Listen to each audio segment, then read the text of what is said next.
Muito bem. Então, hoje eu vou falar sobre a função emotiva da linguagem. A gente está começando, introduzindo os nossos estudos de português através do estudo das funções da linguagem, como uma maneira de classificar, de dividir os textos em categorias que a gente possa estudar, que a gente possa compreender características importantes que ajudem a nossa interpretação de texto. Além de ser uma matéria que possivelmente ela pode cair também dessa maneira na prova.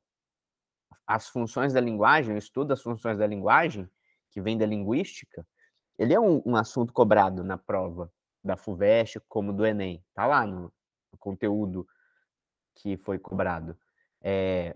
Mas, além disso, né, além dessa importância como matéria mais pode cair, nem tanto por isso, esse assunto ajuda a gente a fazer uma interpretação de texto direcionada e que realmente acaba sendo muito útil, um dos assuntos mais úteis que a gente tem para estudar para as provas, né.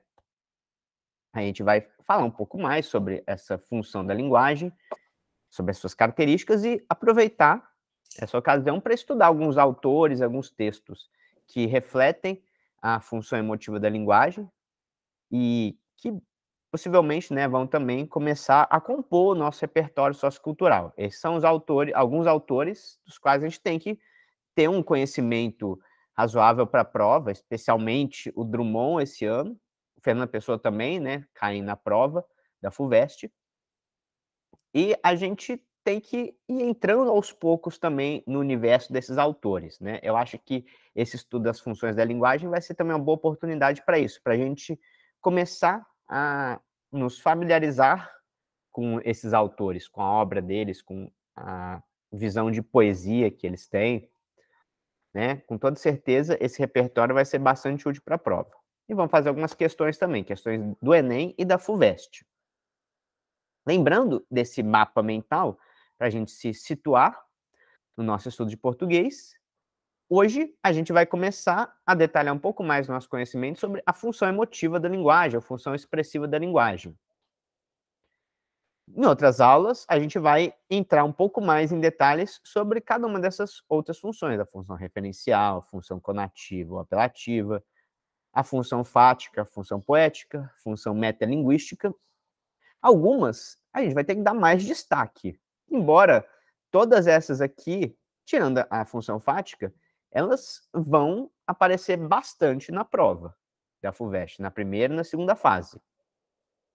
A função emotiva, que a gente vai estudar hoje, talvez seja aquela que está mais presente realmente na prova. Um destaque também na FUVEST para a função poética. Mas a função emotiva é aquela que apresenta a maior quantidade de textos, de questões, desafiando você a interpretar aspectos da emotividade, da expressividade. Como a gente vai ver, a função emotiva está relacionada com a subjetividade do seu emissor, com os sentimentos, com as emoções que ele está expressando. E isso às vezes é desafiador fazer essa interpretação, né, interpretar os sentimentos humanos. E os poetas, especialmente, eles conseguem talvez expressar de uma forma peculiar, de uma forma que muitas vezes é desafiadora também de compreender, os sentimentos humanos que são complexos. Então é desafiador a gente estudar essa função, mas a gente precisa conseguir fazer isso na prova, né. Então vamos praticar o máximo possível ao longo desse ano a nossa interpretação de texto. Muito bem, então hoje, começando pela função emotiva da linguagem, quais são as características que vale a pena você lembrar?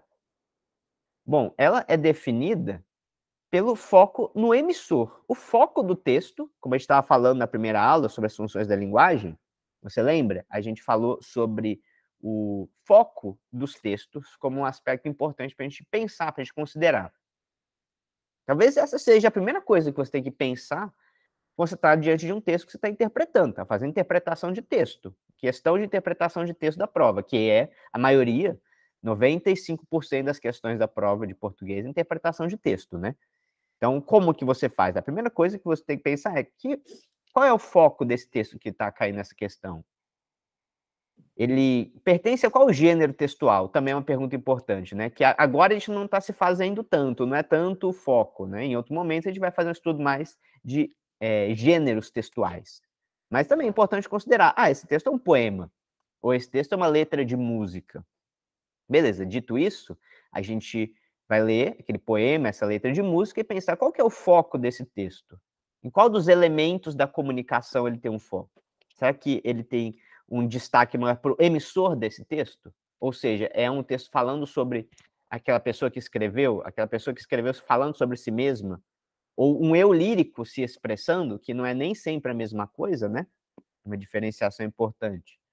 É o eu lírico do texto, que é aquele que está falando ali, mas que não necessariamente é o autor. O autor, ele às vezes criou um eu lírico, criou uma subjetividade para aquele eu lírico. Não é o que ele está sentindo de fato que ele está expressando, é o poeta fingidor, famoso poeta fingidor do Fernando Pessoa.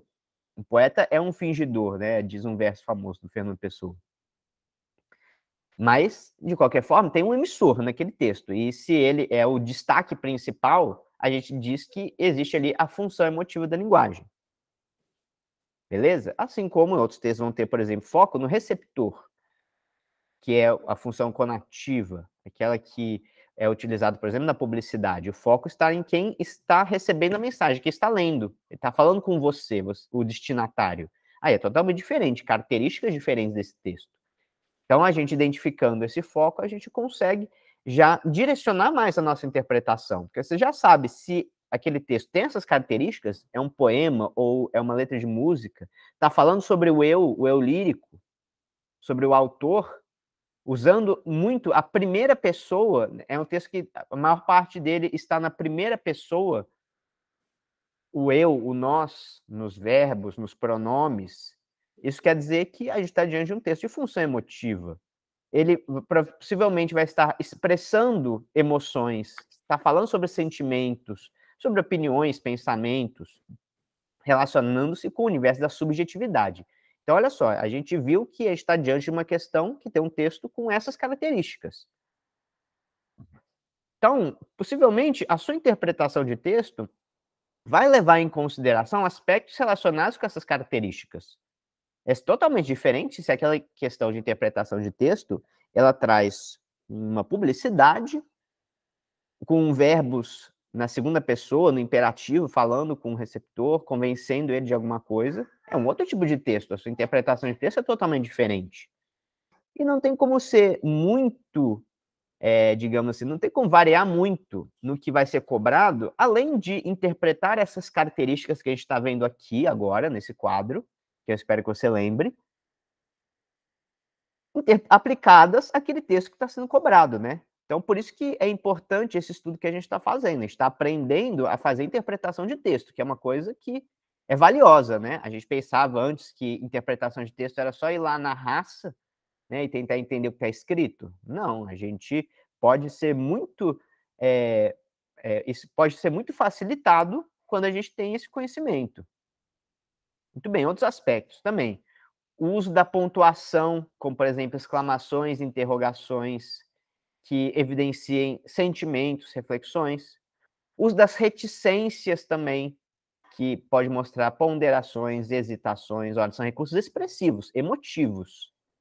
O uso de adjetivos de forma expressiva também faz parte da função emotiva. Todas essas, inclusive, né, por exemplo, a gente está falando de uso da primeira pessoa, usar pontuação como exclamação, interrogação, usar reticências, usar muitos adjetivos.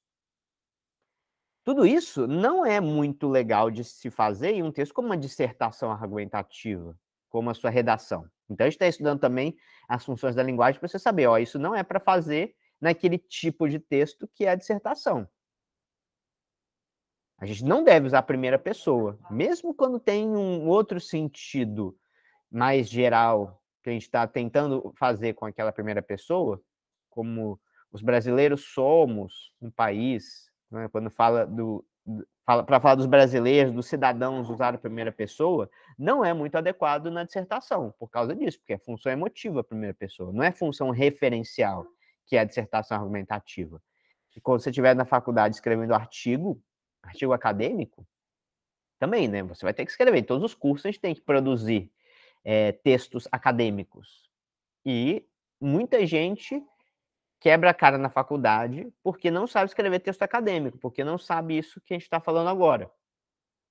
Não sabe as diferenças entre os gêneros textuais que impõem certas características. Tudo isso que a gente está falando, você não pode fazer num artigo acadêmico. Você não usa primeira pessoa um artigo acadêmico. Um artigo acadêmico com referências em primeira pessoa, ele é normalmente mal escrito. Ok? Uhum. Muito bem.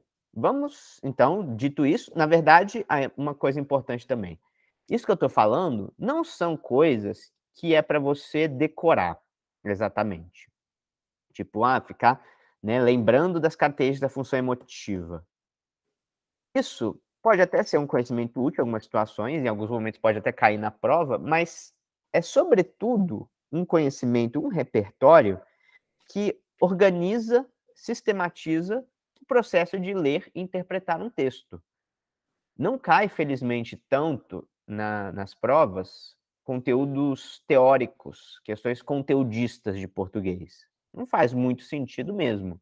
Agora, para você compreender as afirmações que são feitas sobre os textos, afirmações de interpretação dos textos, que você tem que dizer qual que está certo e qual que está errado, né? Qual que é a alternativa que melhor interpreta aquele texto? Normalmente, a gente vai começar a perceber que os aspectos considerados são características como essas que a gente está falando. Muito bem, vamos ver um exemplo prático.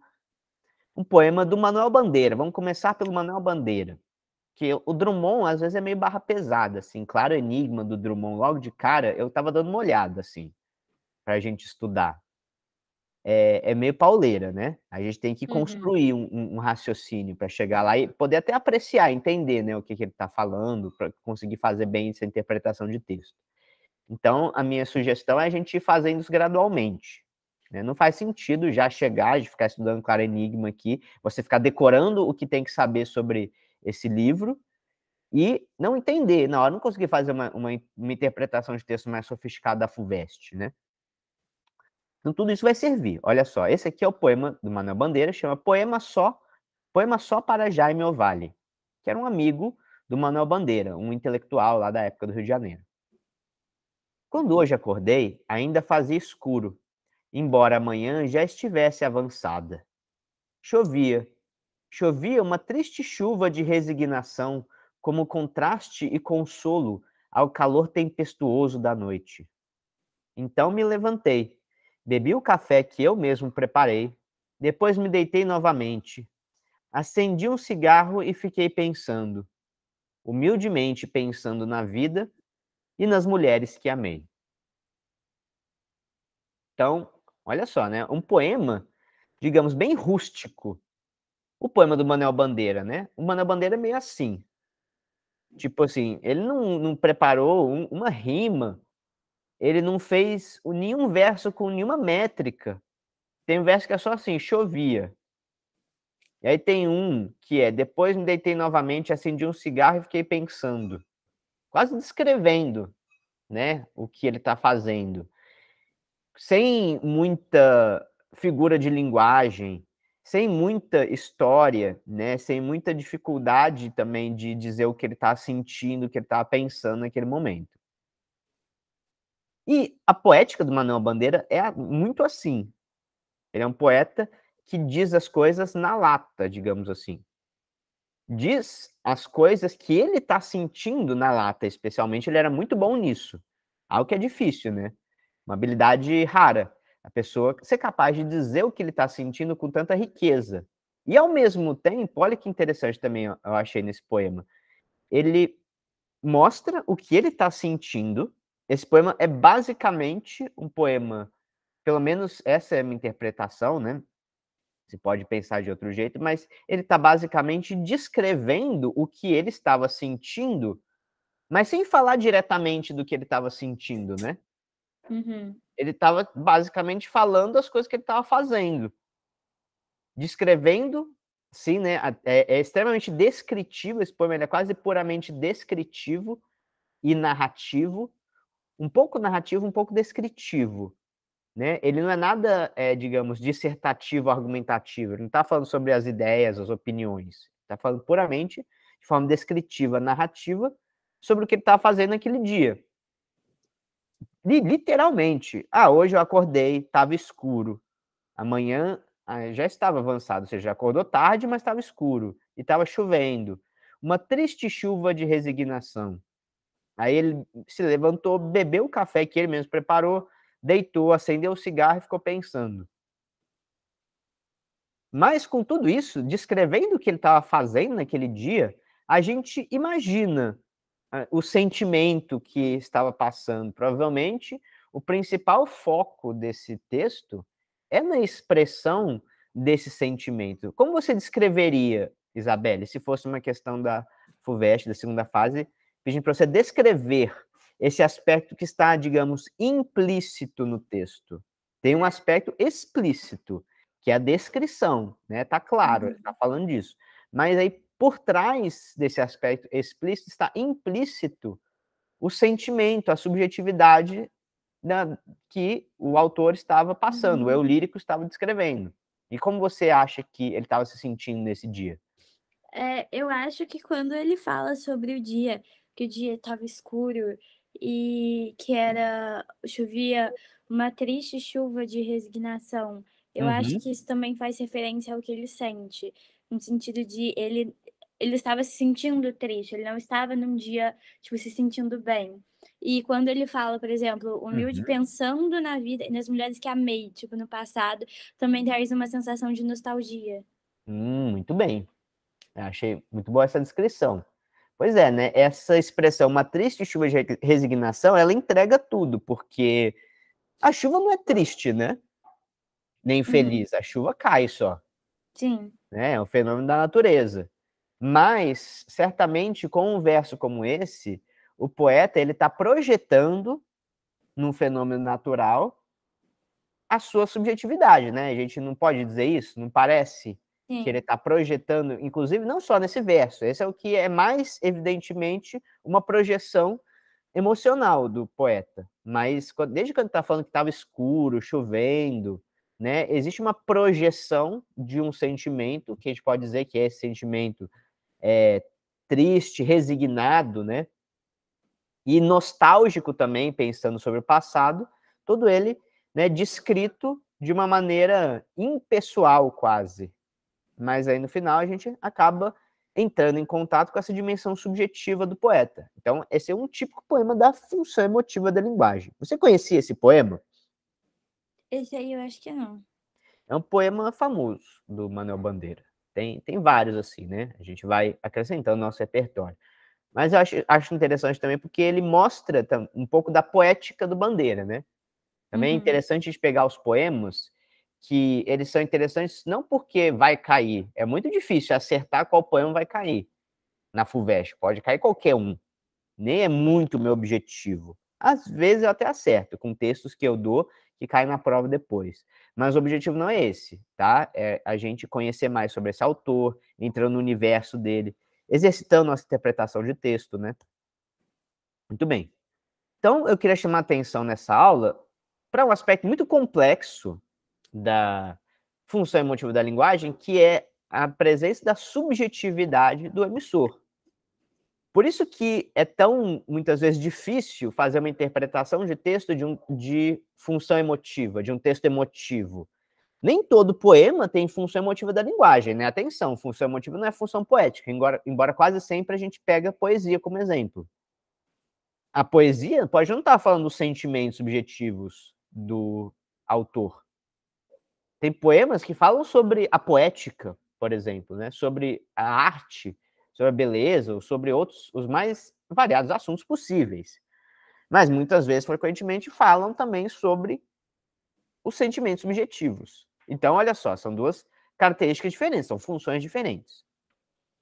Mas talvez seja complexo para a gente lidar com a subjetividade nos textos e a gente acaba criando um pouco de medo, de trauma da interpretação de texto por causa disso, né? Muitas vezes os sentimentos, a subjetividade, ela está apresentada de uma maneira cifrada, né, no poema. Tipo, o Drummond, ele muitas vezes, ele é especialista nisso, como a gente vai ver, em cifrar os sentimentos. Não sei para que isso, né? Ou melhor, eu sei bem por quê, ele mesmo disse, que é por causa da natureza dele.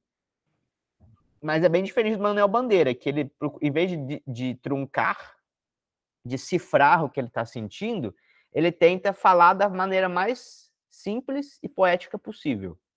O Drummond não, ele já cria, né, metáforas complexas, né? Ele cria versos intensos, né, fortes, com referências à história da literatura, para dizer o que ele está sentindo na subjetividade. Às vezes é meio difícil a gente decifrar isso.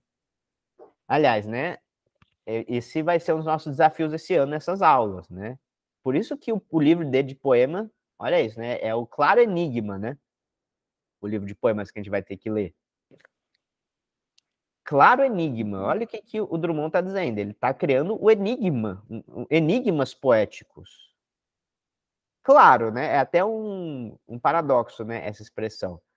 Mas qual que é esse enigma? Muitas vezes é o da subjetividade. É a maneira que ele escolheu de expressar a subjetividade dele.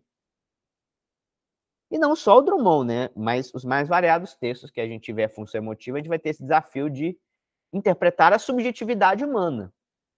Né? Espero que a FUVEST também não dificulte muito, porque também não é esperado que uma pessoa jovem, né, idade escolar, depois do ensino médio, tenha um conhecimento do ser humano a ponto de conhecer, compreender essas complexidades, as profundezas da nossa subjetividade, né? Por exemplo, pensando nisso, no que é subjetividade, que é você lidar com os sentimentos humanos, interpretar os sentimentos humanos, pode ser uma coisa realmente infinitamente complexa, né? Olha só essa lista que eu peguei da neurologia, isso aqui é neuropsiquiatria, falando sobre a classificação dos sentimentos humanos. Sentimentos classificados como sendo aqueles relacionados com necessidades não atendidas, ó. Tipo assim, sentimentos negativos, digamos. E sentimentos relacionados com necessidades atendidas, satisfeitas, sentimentos positivos, mas não é essa expressão, sentimentos negativos e positivos. Aí olha só, né? Eles podem ser divididos de várias maneiras e tem infinitos estados de humor do ser humano, estados de sentimentos. E isso muitas vezes vai criar um desafio para a gente, né, lidar com toda essa complexidade. Mas a gente também não precisa entrar em minúcias sobre a psicologia humana, né? O nosso objetivo é interpretação de texto. Mas eu fiquei pensando que talvez a gente ter um bom repertório de conhecimento sobre os sentimentos humanos pode ser importante para fazer isso que a gente tem que fazer na prova, né?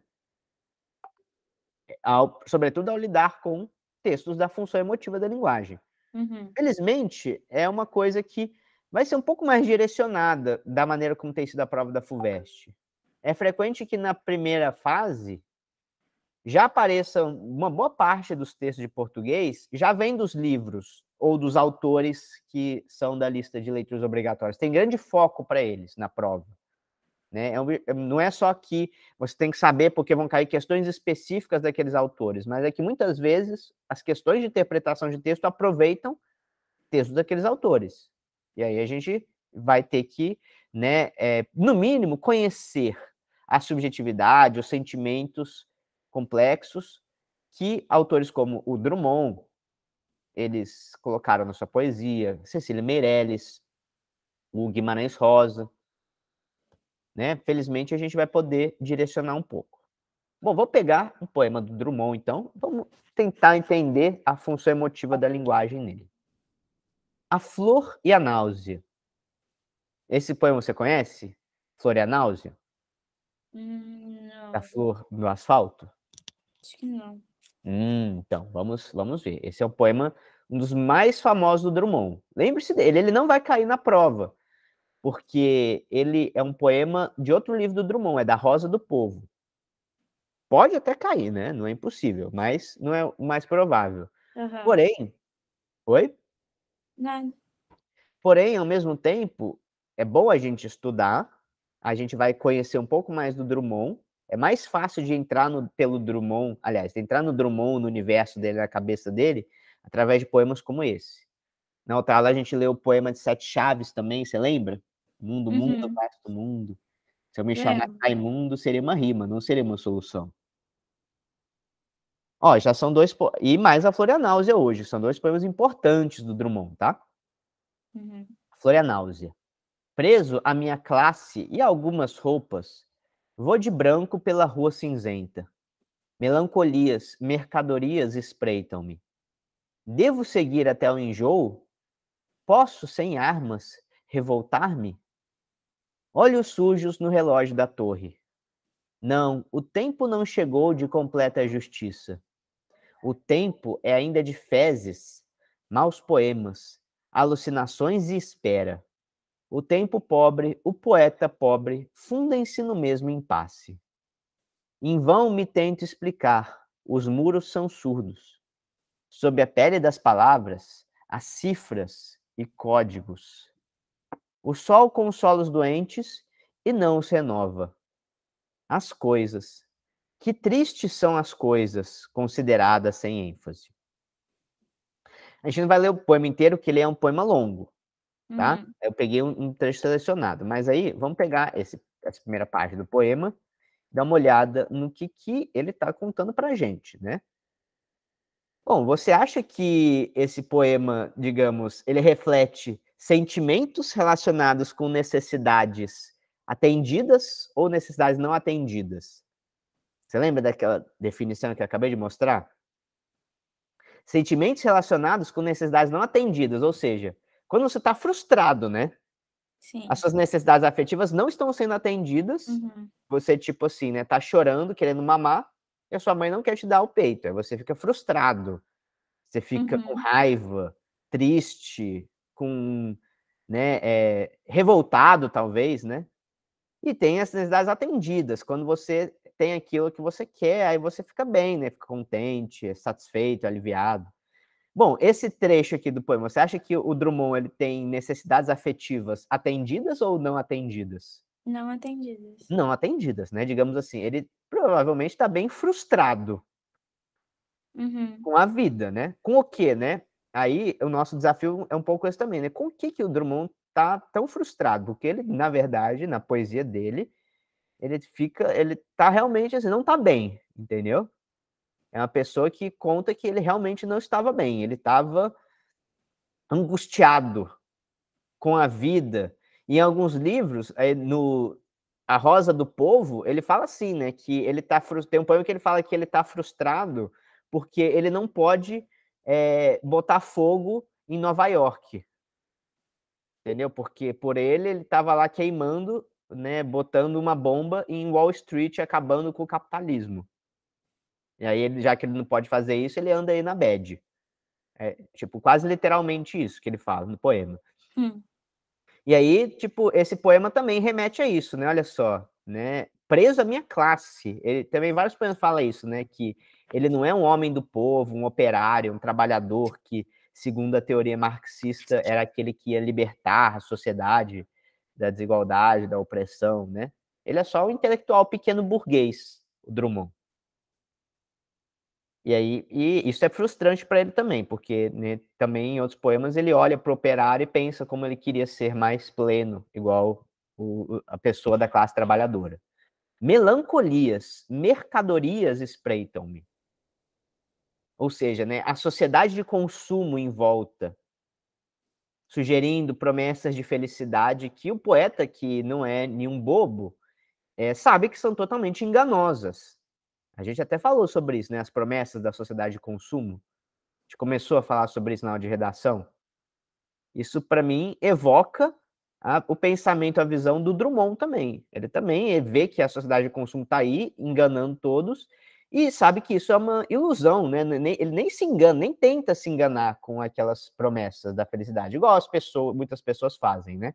E aí ele fica sendo espreitado por essas mercadorias, por esses impulsos ao consumo, e também por, olha só, melancolias, né? Devo seguir até o enjoo? Ou seja, né, será que até onde que eu aguento isso aqui? Posso sem armas revoltar-me? Olha, eu falei também, né, da pontuação. A pontuação é importante também na função emotiva da linguagem. O questionamento, colocar interrogações reflete um pensamento que é indagativo, é questionador, está se perguntando sobre a vida, se aquilo faz sentido. E aí ele pensa que, na verdade, né, ele não tem armas para ir lá em Nova York e botar fogo. E também, provavelmente, ele sabe que não ia adiantar fazer isso, né? Não ia resolver Uhum. nada. É só uma metáfora, né? O problema é que explodir a ilha de Manhattan, na verdade, versa assim, né? Tipo, explodir a ilha de Manhattan. É só uma metáfora, porque não vai adiantar nada. Já tentaram fazer isso, inclusive não deu certo, né? Jogar os aviões em Nova York para ver se Aham. acabava com o capitalismo, não deu certo. Uhum. Enfim, aí também essa é a angústia do poeta, né? Olhos sujos no relógio da torre. O relógio muitas vezes representa essa questão do tempo, do capitalismo, né? Lá em Santos tem um relógio da torre de uma estação de trem antiga, que foi construída pela Inglaterra no século XIX. Aí embaixo do relógio está escrito assim: Time is money. A frase do capitalismo, né? A frase do Uhum. capitalismo é Time is money. Aí, para mim, isso me remete, né? O Drummond sempre fala dessa angústia diante do tempo que é dinheiro no capitalismo, né? Que se tornou só uma forma de contabilizar o fluxo do capital.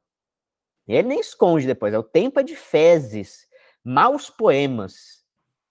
Olha isso, né? Então, realmente, para ele estava literalmente na merda, digamos assim, né? Com o perdão da palavra, como ele diz.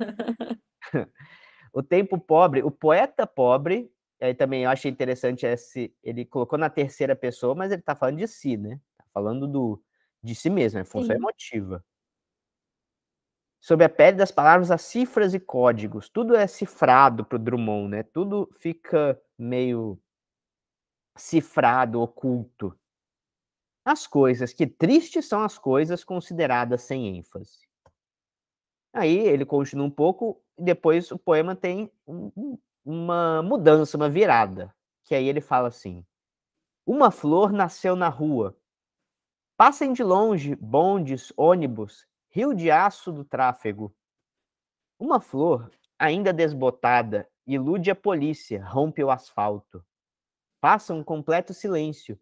Paralisem os negócios. Garanto que uma flor nasceu. Sua cor não se percebe.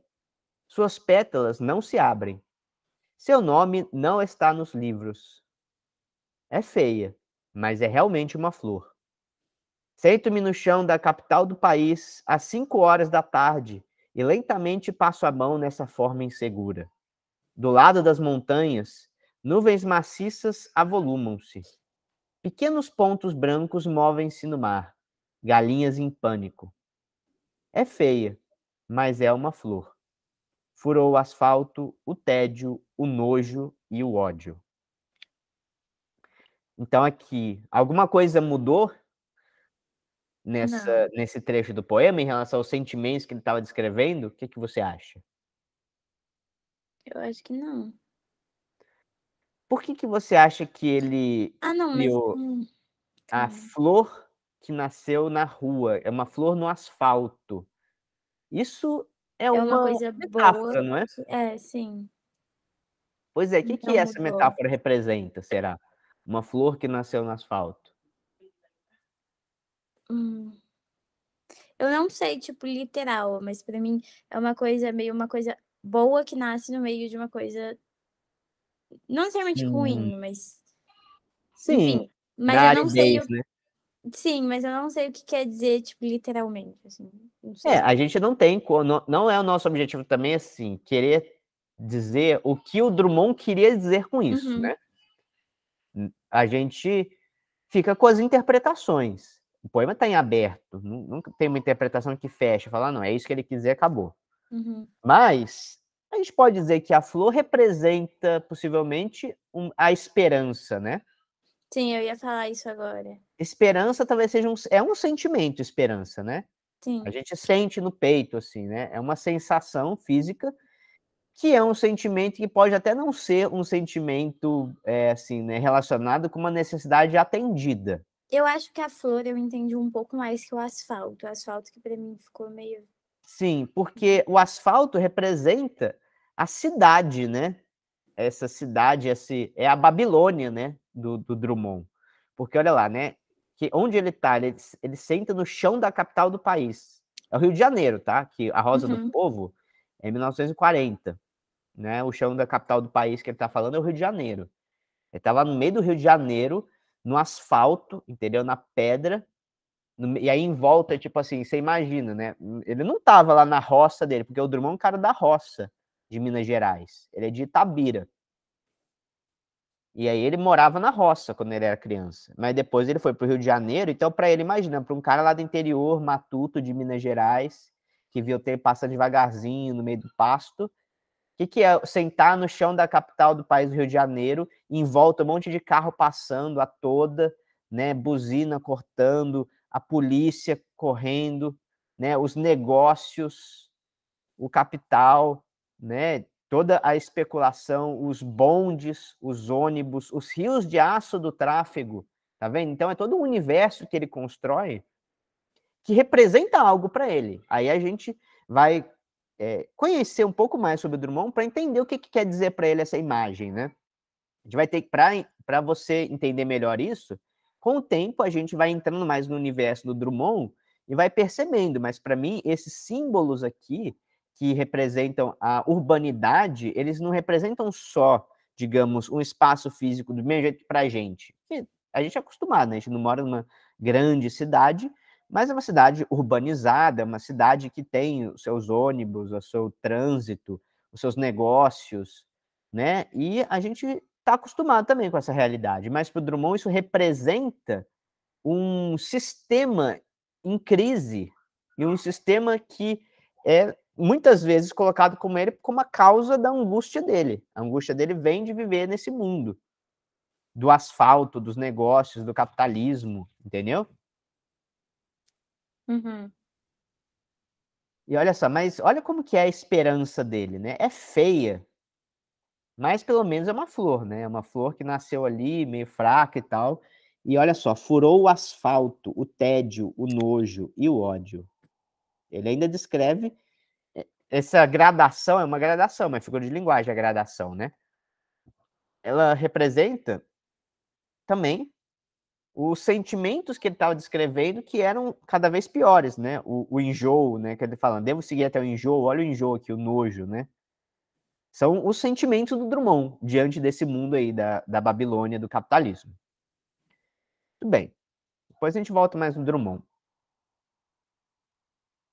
Bom, vamos ver mais um que a gente vai ter que estudar também. É o Fernando Pessoa. Fernando Pessoa é bem desafiador a gente entrar no universo dele.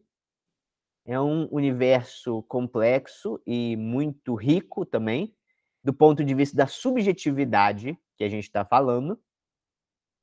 E a gente vai ver na FUVEST que eles vão cobrar uma questão até mais específica do Drummond, que é o livro Mensagem do Fernando Pessoa. Então não cai os heterônimos, Alberto Caeiro. Na época que eu fazia a FUVEST, tinha quase esses mesmos autores. Tinha Drummond, tinha Manuel Bandeira, tinha Fernando Pessoa, tinha Guimarães Rosa, enfim. Até hoje, meio parecido, né? Mas na época eu tive que fazer o Alberto Caeiro. Você já estudou Fernando Pessoa, Isabelle? Você conhece um pouco sobre o que eu estou falando, os heterônimos? Pouquinho, tipo, bem pouco, mas sim. Sim. A gente vai ter que estudar um tanto de Fernando Pessoa. Espero que eu consiga mostrar de maneira interessante, porque é muito interessante também o que ele fala. Mas a gente tem uma obra muito grande do Fernando Pessoa, que se a gente fosse estudar mesmo e tal, entrar em detalhes, ia ser difícil e, não, felizmente, não é necessário. A gente tem que fazer uma coisa mais direcionada, né? Uhum. Entre muitas coisas do Fernando Pessoa, ele tem os heterônimos, que são poemas escritos com outro nome. É o Fernando Pessoa escrevendo, dando outro nome para as obras dele. Inclusive, não só dando outro nome, mas criando outras personalidades. Ou pelo menos, assim, no mínimo, provavelmente, né? Outros aspectos da personalidade dele que ele transforma em um verdadeiro eu lírico. Ele conta a história da vida desse eu lírico, como que é, e cada um deles tem uma visão de mundo diferente.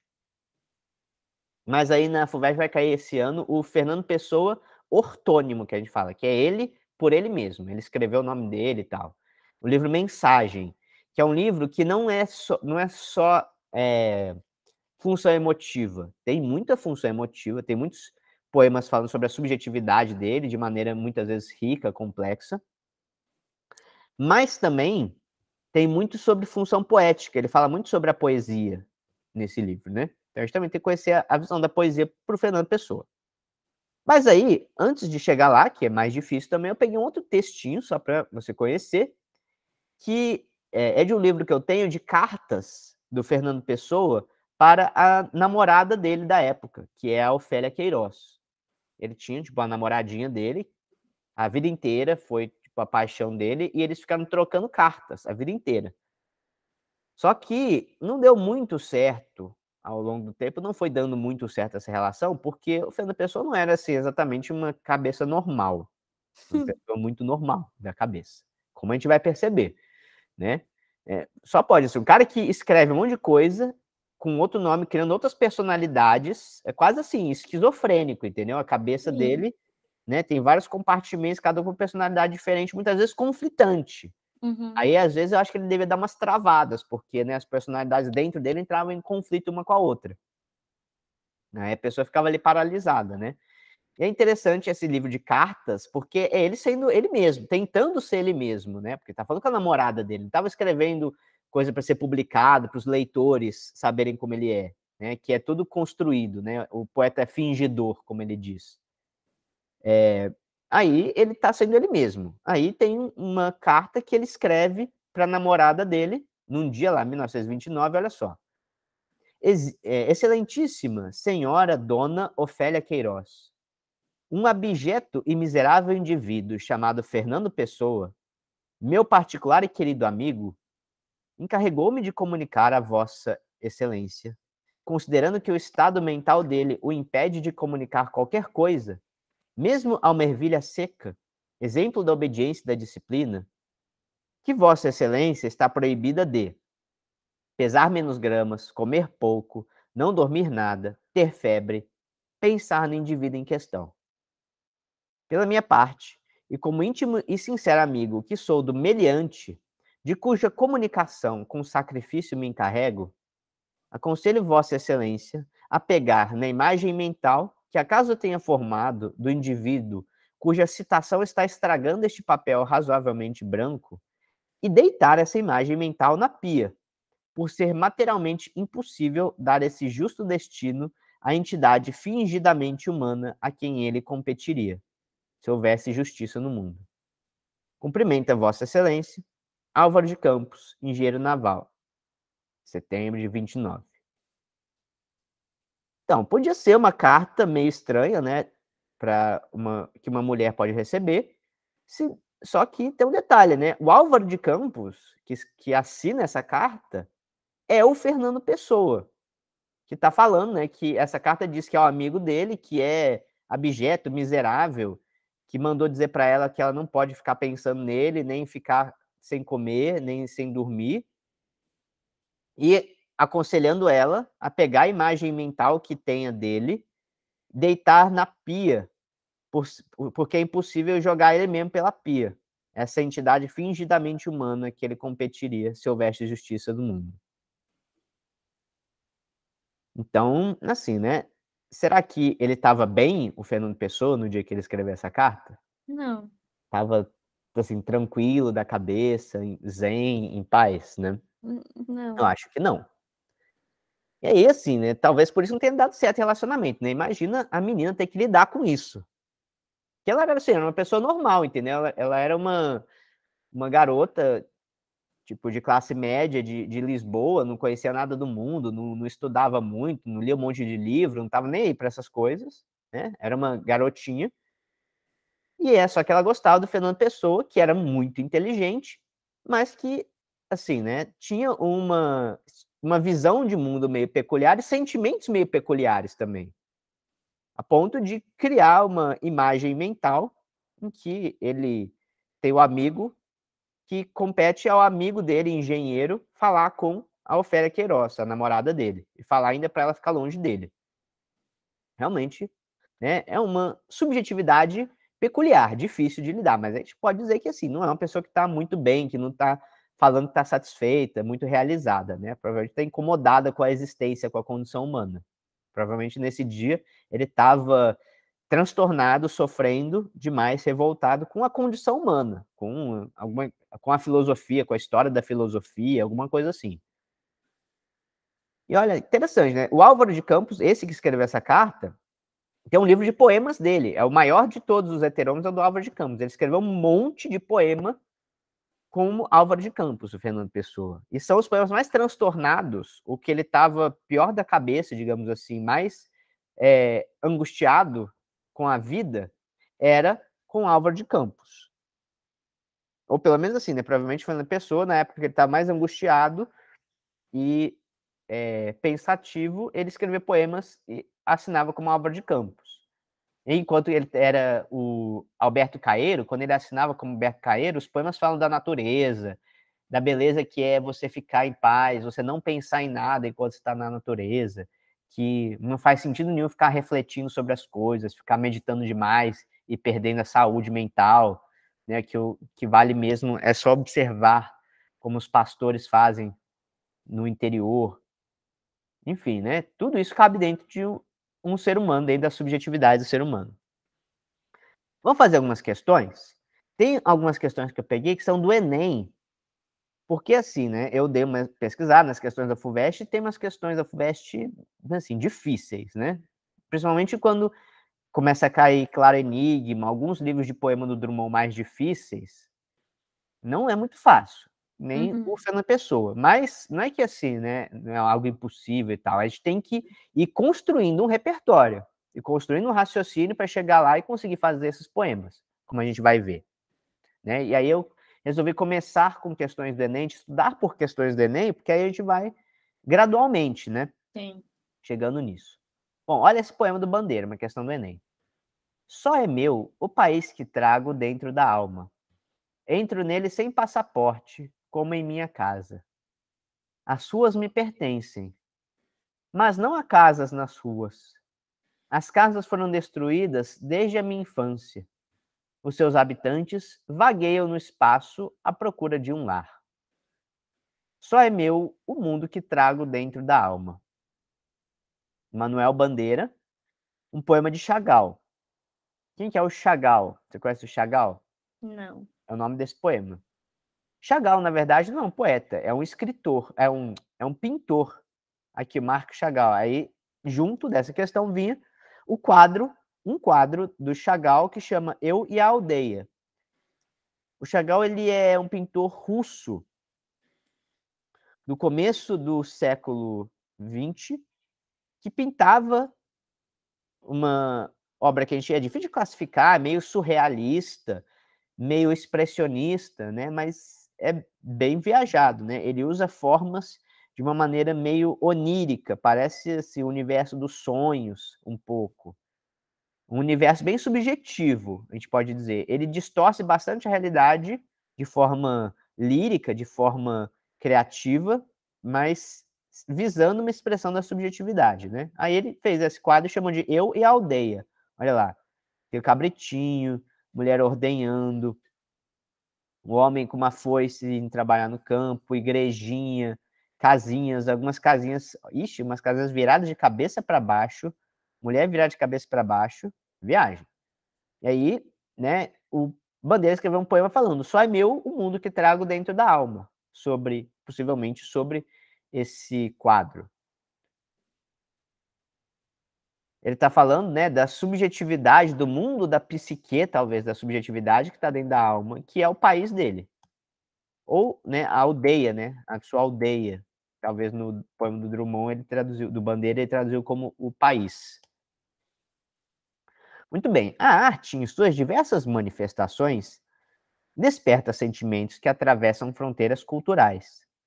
Relacionando a temática do texto com a imagem, percebe-se a ligação entre a alegria e satisfação na produção das obras modernistas, b. Memória e a lembrança passadas no íntimo do enunciador, c.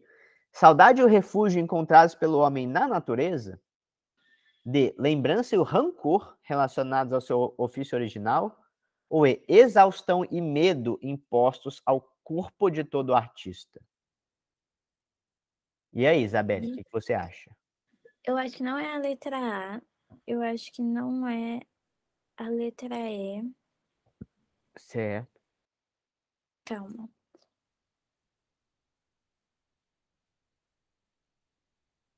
Eu acho que não tem nada. Pode voltar rapidinho? Claro.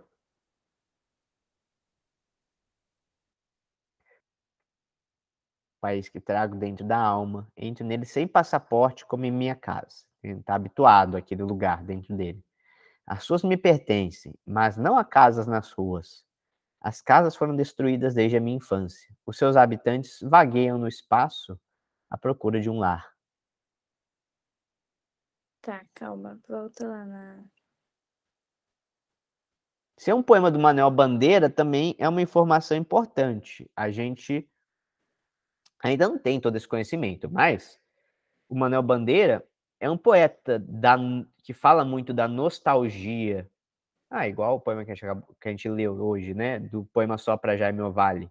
Uhum. É um poeta da nostalgia, um poeta marcado pelas lembranças do passado, pela questão da memória afetiva, que é o É seu que a mundo. letra D, por exemplo, eu não sei se eu concordo muito com a parte do rancor. Rancor, não, né? Eu acho Não, que ele não né? está falando disso. É, Seria uma então eu tiraria interpretação ela. A exagerada, eu questão da acho. lembrança eu acho que até vai, assim, mas o rancor não. Pois é. Eu acho que também não é a letra D. Aí eu acho que, tipo, essa questão de saudade traz um pouco dessa sensação de nostalgia, mas a memória também. Sim, pois É, é. e volta de novo, calma. É,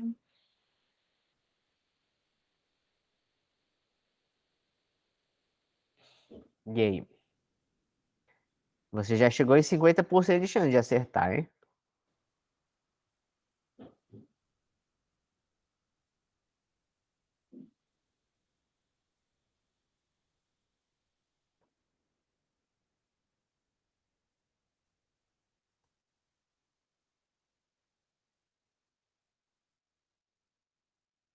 O que você acha?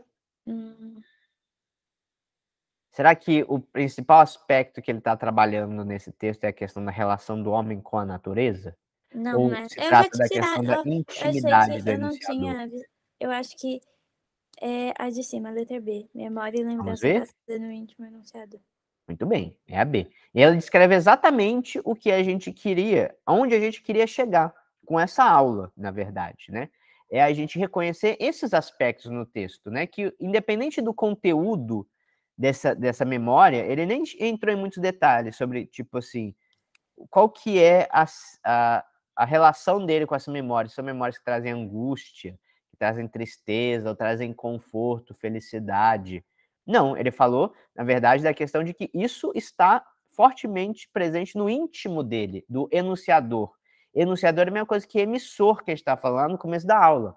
Uhum. Ele usou essa expressão, a palavra começa, a gente já tem que acender uma luzinha na nossa cabeça. Opa, ele está falando, olha só com essa frase. Ele está falando da função emotiva da linguagem, não é? Ele está descrevendo a função emotiva relacionada, sobretudo, com o aspecto nostálgico. Com qual sentimento? Qual era o estado da subjetividade do eu lírico, do enunciador, do emissor? Era um sentimento nostálgico, né?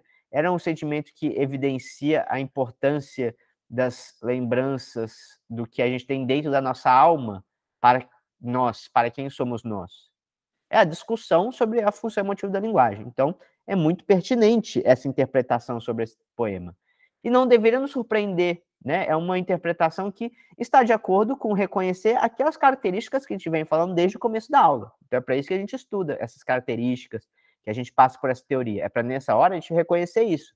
Não é uma interpretação de texto freestyle, né? É tipo reconhecer características que a gente estudou da linguagem. Vamos ver mais uma do Enem. Olha só. Aquele poema que a gente já viu. Poema de 7 faces. Mundo, mundo, vasto mundo. Se eu me chamasse Raimundo, seria uma rima, não seria uma solução. Mundo, mundo, vasto mundo. mais vasto é meu coração. Fragmento do Carlos Drummond de Andrade, do poema de Sete Faces. Aí tem lá um texto da Eurídice Fontella, que era uma poeta. CDA imitado. Quem será que é o CDA que ela está falando? Não sei. Vamos ver. Ó vida, triste vida, se eu me chamasse Aparecida, dava na mesma. Você entendeu quem que é o CDA? Não. É o Carlos Drummond de Andrade. Ah, tá. Aí ela tá fazendo o quê? Uma intertextualidade, né? Só que em vez de ser Se eu me chamasse Raimundo, é uma poeta, uma mulher, né? Vida, Entendi. triste vida, se eu me chamasse Aparecida, dava na mesma. Ela imitou o Carlos Drummond de Andrade, né? Assim, ela fez com esses versos uma paráfrase do Carlos Uhum. Drummond de Andrade, né? Uhum. Uma paráfrase própria, criativa, muito rica, né? É uma poeta que também é muito interessante. Ela lembra um pouco o Drummond, é tipo o Drummond de saias. Uhum. Muito bem. Eurídice Fontella intitula seu poema CDA, Siga de Carlos Drummond de Andrade. Ah, se você não tinha sacado, ó, o Enem deu pra gente. E entre parênteses indica imitado. Por quê? Como nos versos de Drummond, vamos ver, ela vai interpretar os versos de Drummond. A gente já fez um pouquinho isso, a gente já interpretou um pouco esse poema. Vamos ver se o que a gente aprendeu serve pra gente responder no Enem. Como nos versos de Drummond, o Vida, Triste Vida, se eu me chamasse Aparecida, dava na mesma, apresenta o receio de colocar os dramas pessoais no mundo vasto, expõe o egocentrismo de sentir o coração maior que o mundo, C. Aponta a insuficiência da poesia para solucionar os problemas da vida, D. Adota tom melancólico para evidenciar a desesperança com a vida, ou E. Invoca a tristeza da vida para potencializar a ineficácia da rima. Não é a letra A nem a letra B, eu acho. Beleza. É...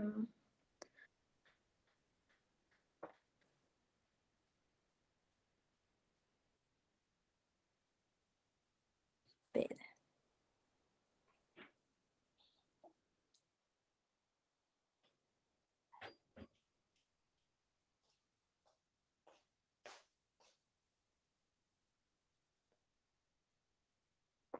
É que pra mim a letra C e a letra E estão muito parecidas.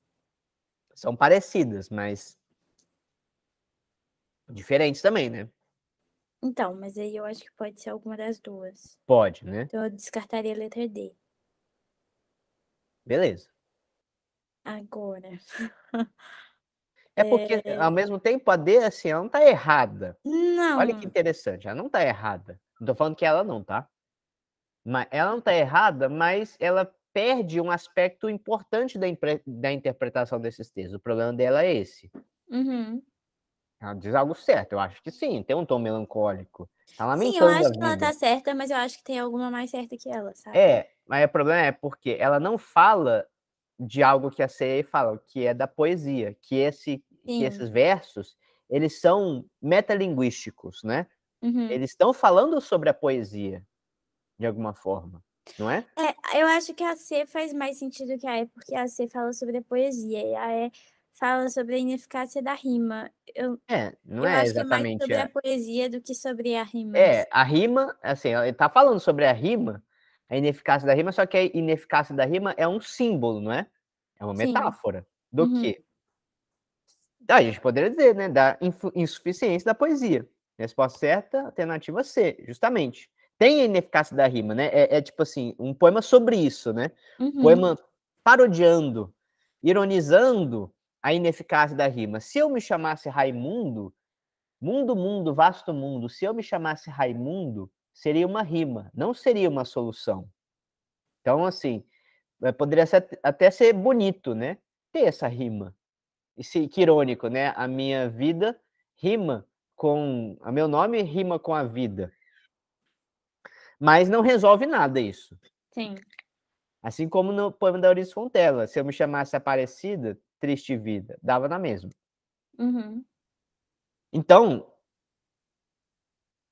uma informação que pode ajudar é que a gente vai perceber que o Drummond, que era um cara bem angustiado, a gente até falou sobre esse poema, né?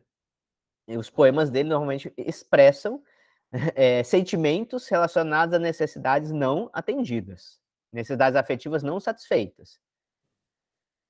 Mas talvez a grande frustração dele não é nem aquela que a gente estava falando do capitalismo, de não poder botar fogo em Nova York, de não poder botar uma dinamite em Wall Street, de não poder, né, se revoltar contra o sistema, contra a Babilônia. Eu acho que a pior angústia dele é com a própria poesia, que a poesia traz o conforto, que é o que ele acabou fazendo para lidar com a vida, para lidar com todos esses sentimentos, foi escrever poesia. Mas, ao mesmo tempo, ela não é suficiente. Porque senão, né, ele estaria falando, não, tô bem, graças a Deus, graças aos versos, eu me salvei. Me encontro em paz com o mundo. Ele não falou isso. E quem falou isso foi o Alberto Caeiro. Mas o Drummond, ele só usa poesia para expressar os problemas da vida. Então, isso reflete, né? É interessante que esse verso, aliás, essa alternativa, ela reflete um aspecto importante para a gente compreender da obra do Drummond. Então, a gente aprende com o Enem. Vamos fazer uma última questão? Eu tinha colocado no da FUVEST, mas ela é um poema do Claro Enigma. Depois a gente vê, porque ele não é fácil. A gente tem que ficar um tempinho lendo, tá? É bem embaçado. É um claro enigma mesmo. E aí aquelas questões, as 4 alternativas, tem que julgar todas, interpretar, mas depois a gente faz. Por quê? Eu estou fazendo isso, né? Eu estou introduzindo os assuntos para a gente estudar. A gente tem um tempo para fazer isso, né? É bom fazer com qualidade. Eu não sou muito a favor de ficar correndo, a gente ficar correndo com a matéria para passar por tudo até o final do ano. Chegar assim, ó, eu passei por tudo, né? Você não pode reclamar que eu passei por todos os assuntos. Mas eu prefiro que a gente vá absorvendo com qualidade, né? Você já tem, no colégio você vai ter toda a matéria, digamos assim, que cai nas provas, né? Tipo, sim, a princípio, formalmente. O que não quer dizer que você esteja, tipo assim, aprendendo 100% de todas as matérias que tem. Mas lá você vê tudo. E aí eu acho que o que a gente tem para fazer de melhor é fazer aquilo que é mais difícil, né? Que é pegar e ler e tentar entender realmente aquilo que está lá, né? E a gente fazer isso juntos. Porque não adianta eu passar por uma coisa e você realmente não absorver aquilo, não entender o que está acontecendo. Porque uma hora você vai ter que fazer sozinho também. Vai ter que fazer toda essa interpretação de texto sozinho. Aí, olha lá, peguei um de Cecília Meirelles. A gente também vai ter que estudar Cecília Meirelles, né? Só que aí não é dos poemas líricos dela. Esse aqui é muito bonito. É um poema, a gente vai ter que ler o Romanceiro da Inconfidência, que são os poemas dela falando da Inconfidência Mineira, do Tiradentes. Muito bem, então olha só. Tu tens um medo, acabar. Não vês que acaba todos os dias? Que morres no amor, na tristeza, na dúvida, no desejo. Que te renovas todos os dias, no amor, na tristeza, na dúvida, no desejo. Que é sempre outro, que és sempre o mesmo, que morrerás por idades imensas, até não teres medo de morrer. E então serás eterno. Então, a Cecília Meirelles está falando sobre um sentimento também, né? O medo, ela está falando sobre o medo, olha só que interessante. Um poema sobre o medo, mas qual medo, né? Que ela está falando. Talvez seja o grande medo que povoa a vida do ser humano. De morrer. O medo de morrer, né? Medo da morte. É um poema sobre o medo da morte. E olha que interessante. É um poema que usa a segunda pessoa. Eu já falado, a segunda pessoa é típico da publicidade, função conativa, né? Verbos no imperativo, como morrerás por idades imensas.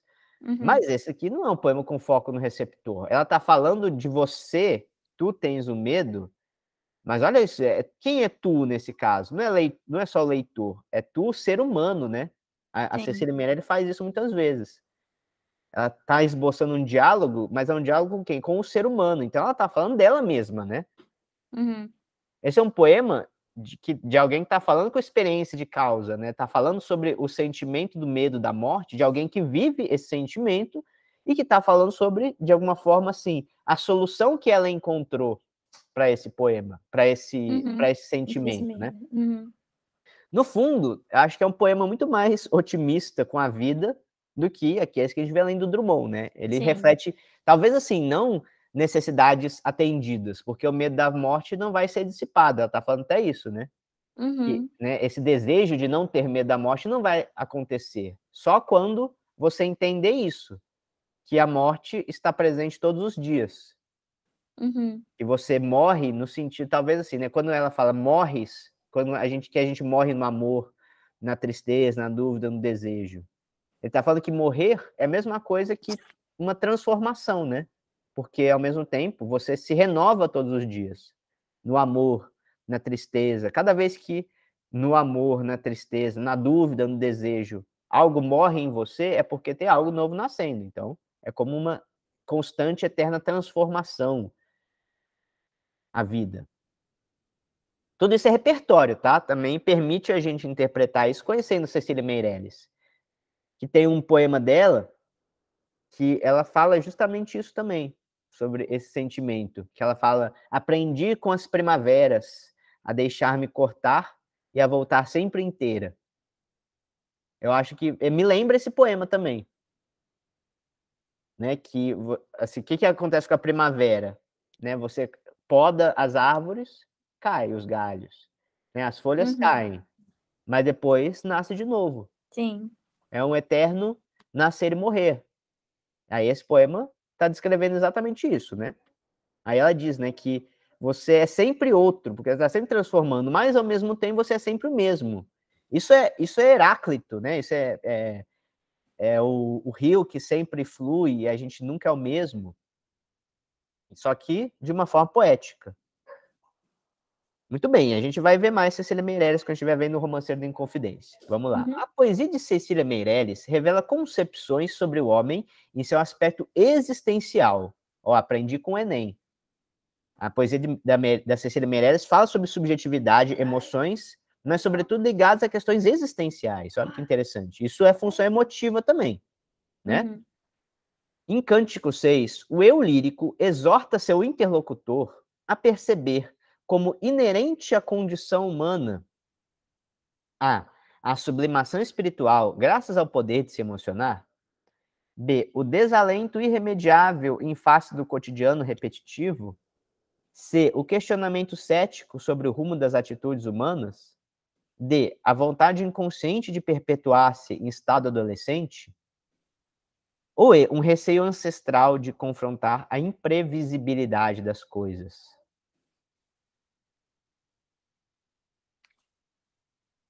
E aí, Isabelle?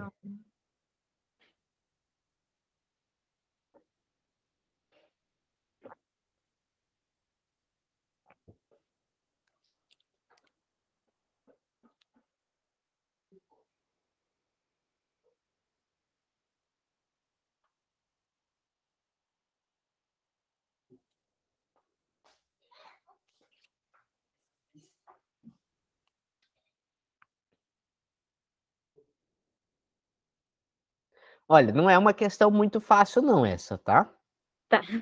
Ela é meio desafiadora mesmo, porque realmente Cecília Meirelles, aliás, né, questões existenciais como essas que a gente está falando são difíceis, né? Não sei o que você achou dessa aula, se você achou difícil essa análise que a gente está fazendo,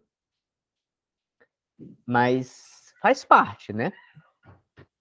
A gente precisa conseguir perceber essas questões nos autores, e a gente mesmo, né, assim, de certa forma, tem que fazer esses questionamentos para conseguir entender o que eles estão falando, né? Acho que a dificuldade é essa. Tipo, o Drummond nos convida com aquele poema da Florianáusea a pensar um pouco sobre como é angustiante. Ele está falando que é angustiante, mas não é só para ele. Ele está falando, você também não fica angustiado de pensar, né, nas melancolias, nas mercadorias, na sociedade de consumo, no capitalismo, no asfalto, nos rios de aço do tráfego? A Cecília Meirelles convida a gente a refletir também sobre o medo da morte, talvez, não sei, né, se você já tinha pensado muito sobre essa questão do medo da morte como algo humano. Mas eu achei interessante essa questão, porque olha só o que o Enem fez. Ele pegou o medo de acabar, que, né, a gente morre todos os dias E ele chamou isso, olha só, de um receio ancestral. Olha que interessante esse procedimento para fazer essa questão. A primeira vez que você leu, eu ia falar a letra E, só que aí eu vi a parte da imprevisibilidade. E pra mim o poema não deu tanta sensação de uma coisa imprevisível, porque a morte é uma coisa previsível, é a única certeza que a gente tem. E o tempo todo ela fala que tudo que acaba renova. Então pra mim isso não é uma coisa tão incerta. Sim, entendi. Ué, mas assim, a morte é certa, né? Mas Sim. aí a renovação, eu acho que talvez ela coloque como algo eternamente imprevisível, porque é eternamente algo novo, né? O novo é algo Tipo, que se diferencia, né? Que é primeiro. diferente do que a gente conhece. Aham, Aí eu acho que talvez a imprevisibilidade esteja nisso, na pode ser. renovação de todos os dias, no Uhum. amor, na tristeza, né? E que a gente é sempre outro, né? Mas é isso que você falou, mas ela fala como um paradoxo, que tem, Uhum. que é tudo certo, porque nós somos sempre os mesmos, e porque a morte está sempre aí. Mas, ao mesmo tempo, é uma eterna imprevisibilidade, porque a gente vai ser sempre diferente. E aí talvez isso que seja, né, reconhecer a eternidade. Qual que é essa eternidade que ela fala? A eternidade é o de aceitar a eterna renovação, a eterna imprevisibilidade. Tá. Pode não ser a melhor palavra para descrever esse poema, né? Tudo bem, Aham. entendo também. Mas é a que o Enem achou que mais se aproximava de traduzir essa questão Sim. existencial Aham. complexa, né? Vamos ver. Mas eu também estou falando, mas a alternativa certa é realmente é a E, né? Uhum. E esse receio ancestral, para mim, ele descreve bem a questão do medo de morrer que ela está falando. É algo instintivo quase, né? É primordial. E muitas vezes é inevitável. A imprevisibilidade das coisas. A gente não sabe quando que vai ser o fim, né? Quando que é o começo. Enfim, né? Mas também essas são questões presentes na poesia da Cecília Meirelles, como a gente vai ver, Sim. né? A gente vai desenvolver esse repertório também. Beleza, então, Isabelle. Depois a gente vai voltar lá no Drummond, mais no Claro Enigma. Vamos aprofundando nosso repertório, senão fica também muito difícil, né? A gente pegar coisas, poemas difíceis que a gente não está entendendo, é melhor a gente ir entendendo aos poucos, né? Uhum. Então é isso, beleza? Beleza.